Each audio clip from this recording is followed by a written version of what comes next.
Sobat Gonias, beberapa waktu yang lalu media sosial Nias sempat heboh dengan pro kontra atas status Facebook Dr. Ikhwan Azhari, seorang sejarawan, ahli filologi, pengajar, dan juga Ketua Pusat Studi Sejarah dan Ilmu-Ilmu Sosial dari Universitas Negeri Medan, terkait temuannya di Lewah Sibatua dan Tumba Anaa yang berlokasi di Desa Ononamele 1 Lot, Kecamatan Gunung Sitoli Selatan, Kota Gunung Sitoli. Saat kunjungannya ke Lewate atau makam Sibatua ini, Dr. Ikhwan tercengang melihat batu nisan Aceh berada di bebukitan kompleks reruntuhan tradisi budaya batu megalitik atau di reruntuhan desa kuno Nias. Selama ini, beliau hanya menemukan nisan batu Aceh ini di kawasan dataran rendah atau dekat pantai dan sungai. Setelah melihatnya, ragam pertanyaan pun muncul di benak sang doktor tentang siapakah yang dimakamkan, apakah orang Aceh atau aulia penyebar Islam, ataupun bangsawan Nias yang pertama masuk Islam.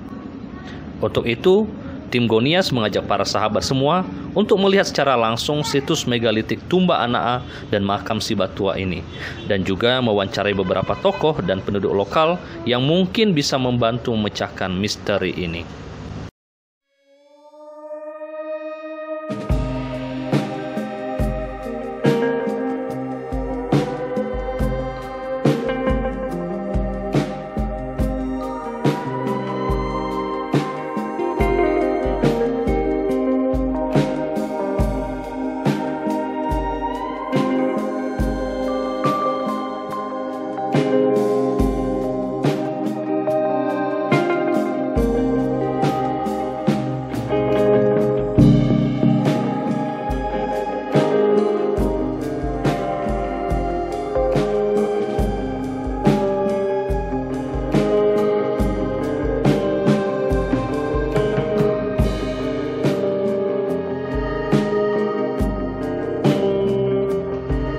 Sobat Gonias, kali ini bersama saya Java.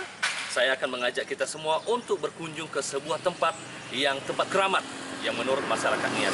Namanya Tumba Anaa dan makam Sibatua. Daerah ini berada di Desa Ononamele, Kecamatan Gunung Sitoli Selatan, Kota Gunung Sitoli. Nah, kita akan mengajak sobat-sobat semua untuk mengunjungi seperti apa sih Tumba Sibatua dan makam keramat ini, yang Tumba Anaa dan makam Sibatua ini, karena menurut orang konon katanya tempat ini ada tempat keramat. Banyak orang datang untuk bertapa, untuk mencari wangsit. Nah, kita akan ke sana untuk membuktikan apakah benar dan seperti apakah rupa Tumba Anaa dan makam Sibatua ini. Penasaran? Ayo ikuti perjalanan kami.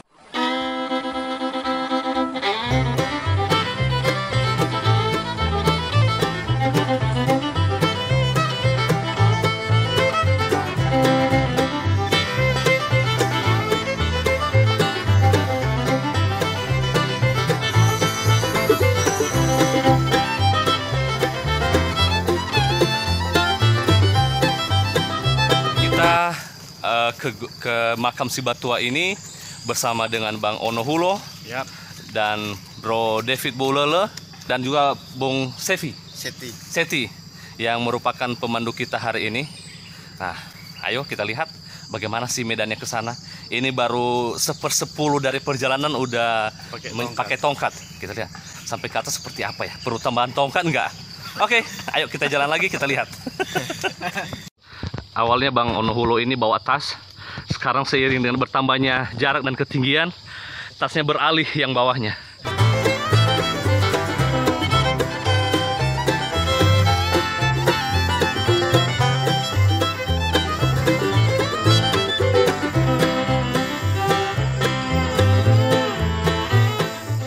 Nah, akhirnya kita sudah sampai di situs makam Sibatua dan Tumba Anaa.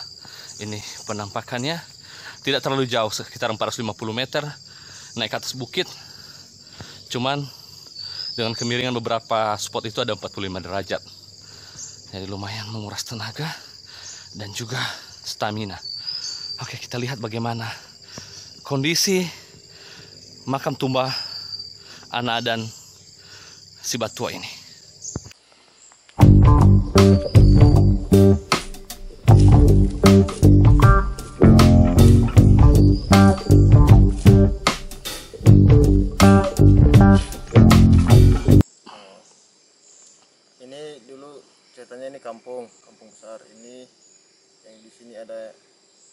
tumba, namanya sini tumba anak A, dan yang di atas anaknya Sibatua. Jadi dua namanya tumba dan makam Sibatua. Oke. Nah, Bung Seti, biasanya kalau orang datang kemari, apa saja yang dilakukan biasanya? Mereka melakukan seperti berdoa dan untuk meminta apa yang mereka minta, seperti kabulkan cita-cita lah. Mereka dua-dua berdoa di sini dan di atas. Ini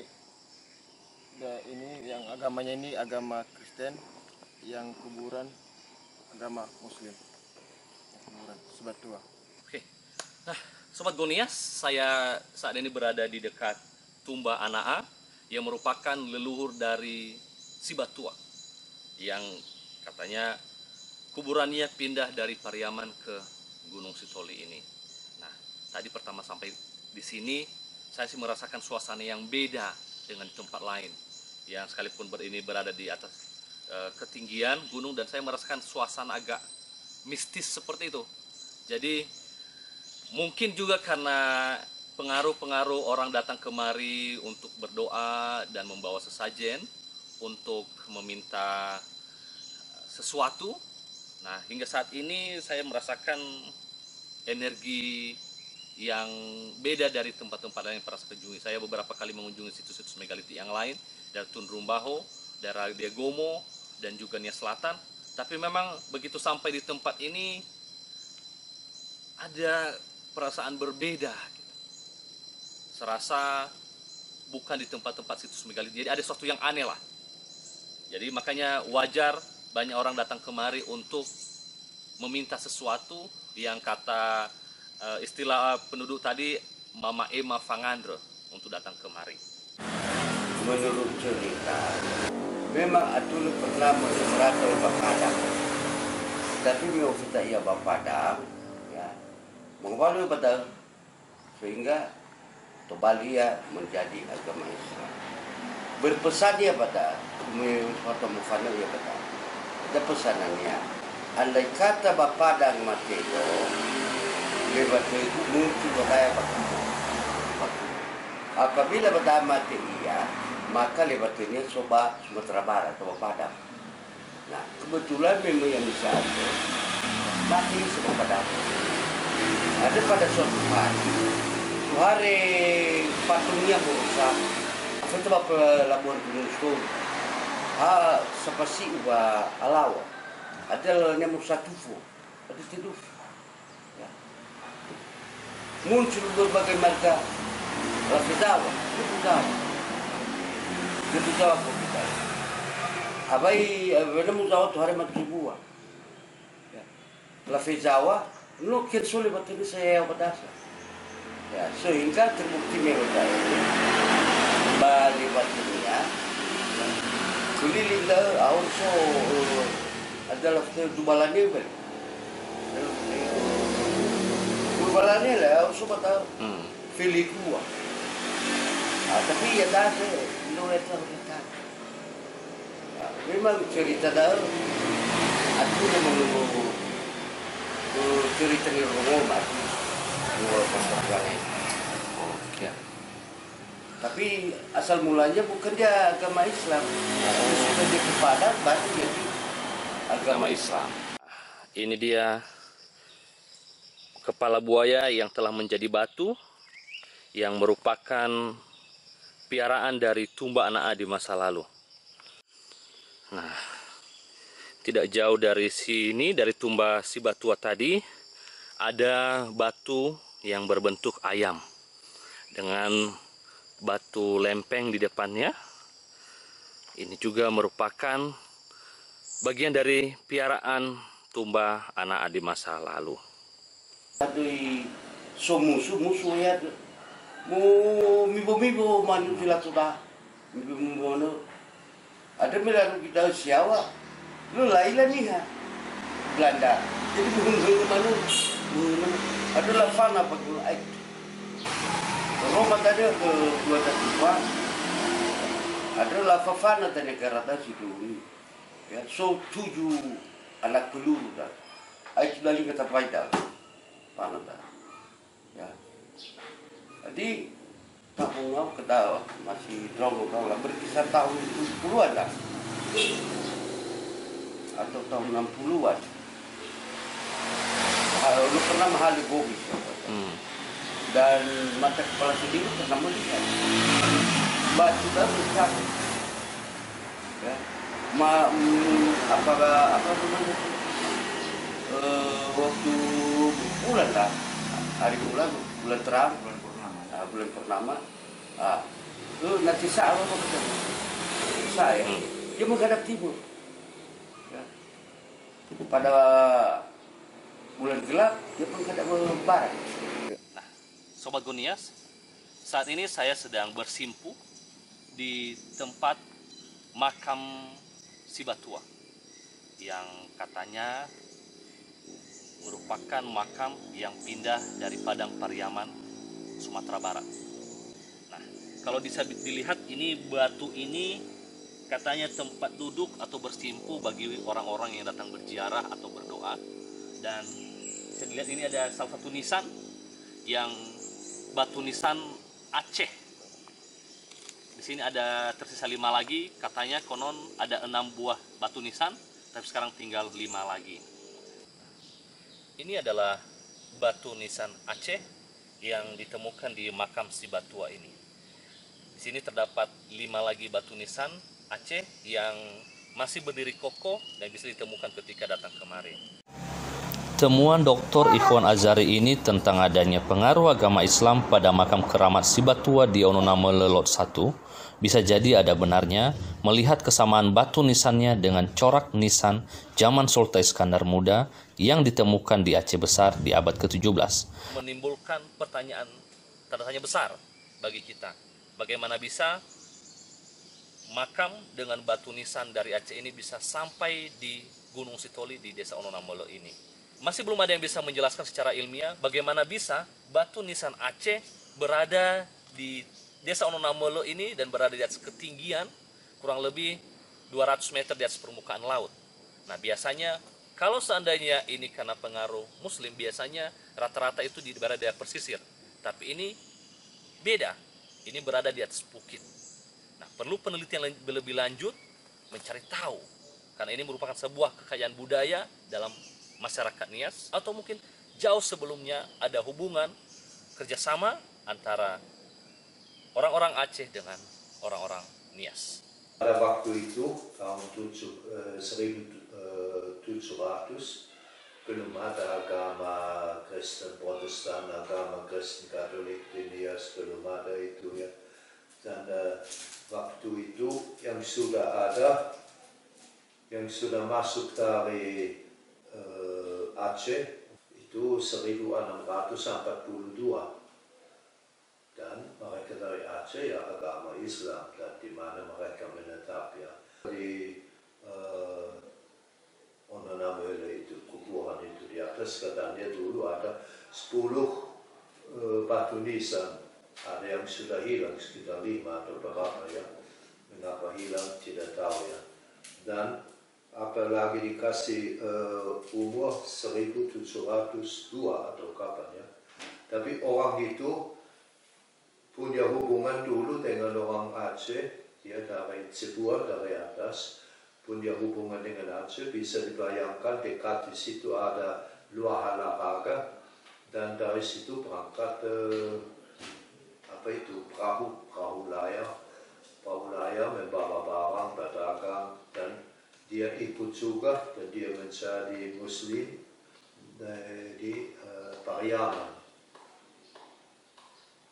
Itu kemudian cerita di Pariaman dia meninggal, dikubur di Pariaman, dan itu dongeng dibilang muncul juga kuburan di situ di Ononamele muncul itu ya.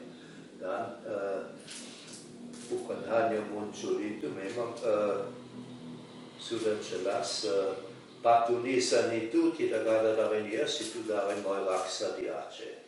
Siapa mengurus itu, mengapa itu dibawa ke Nias, saya tidak tahu ya. Tapi itu dari Aceh dan di sana pabrik katanya dari sana dibawa ke mana-mana, bukan hanya Sumatera sampai Sulawesi, kemana-mana di Pamang itu. Kami sedang berada di sebuah situs sejarah. Orang-orang setempat menyebutnya sebagai makam Sibatua dan Tumba Anaa. Jadi lokasinya ini berada di wilayah desa Ononamolo Satulot ya. Akses masuknya sendiri berada di pinggir jalan dan dapat dicapai dengan berjalan kaki. Jaraknya sendiri dari jalan besar itu sekitar 450 meter. Siapapun masyarakat Kota Gunung Sitoli khususnya yang punya ketertarikan terhadap sejarah, budaya, yang ingin menggali cerita tentang asal-usul mereka, saya rasa sangat menyenangkan kalau seandainya bisa datang kemari. Selain jaraknya juga tidak terlalu jauh, bisa datang berkunjung kemari untuk melihat sisa-sisa peradaban dari kakek leluhur kita dahulu, bagaimana mereka hidup pada masa itu, bagaimana mereka tinggal di suatu tempat dan membangun sebuah kehidupan dengan segala pemahaman mereka terhadap peradaban pada masa itu. Melihat ini kita berharap juga tidak hanya dari pemerintah, namun juga kepada masyarakat agar menjaga situs ini, terutama ketika datang kemari agar selalu menjaga kelestarian, menjaga kebersihan, dan harapan kita jangan ada yang melakukan tindakan-tindakan vandalisme seperti mencoret-coret, merusak, atau bahkan yang lebih parah mengambil, membawa pulang untuk diperjualbelikan ataupun dengan tujuan-tujuan lain yang untuk menguntungkan diri sendiri. Marilah kita jaga situs ini agar tetap lestari dan menjadi bagian dari bukti peradaban dan sejarah kita sebagai Ono Niha di Tanah Niha di Kepulauan Nias ini. Seorang teman kebetulan yang suka foto juga, jadi dengar cerita sedikit tentang dia bahwasanya ada suatu makam yang cukup menarik. Itu aja informasi yang saya terima di awal. Sampai bisa sampai ke sini itu diajak sama teman dari Dinas Pariwisata Kota Gunung Sitoli, saudara David Bulele, dan saudara Java. Ya, sampai di atas ini ya cukup bingung ya, karena di sini ada makam tua dan makam Islam gitu ya. Ya, ada di atas ini dan ada patungnya, ada batunya gitu. Dan sebelum sampai ke sini tadi ada dengar cerita dari masyarakat yang cukup tahu tentang sejarahnya gitu, dan ceritanya cukup aneh gitu. Kok bisa ada tiba-tiba batunya di sini? Biasanya kan kalau saudara kita Muslim atau yang beragama Islam itu biasanya ada di pesisir, di pinggiran-pinggiran pantai yang tidak jauh dari laut ya. Tapi ini ada di ketinggian yang cukup tinggi, dan untuk kesini tadi itu ya memang sempat ada 2 kali beristirahat sejenak ya. Dan beban yang saya bawa juga terpaksa saya alihkan ke yang bawa ke sini karena ngos-ngosan gitu, mungkin nggak cukup terlatih kesininya gitu. Tapi bukan berat-berat sekali lah. Buat kawan-kawan yang mau moto atau mau senang dengan wisata sejarah, ini cukup menarik. Bagi yang penasaran, yang ingin melihat seperti apa sebenarnya makam Sibatua ini, bisa datang kemari ke Desa Ononamolo di Kecamatan Gunung Sitoli Selatan, Kota Gunung Sitoli. Nanti di pinggir jalan itu ada tugu yang menjadi penunjuk penanda tentang makam Sibatua ini.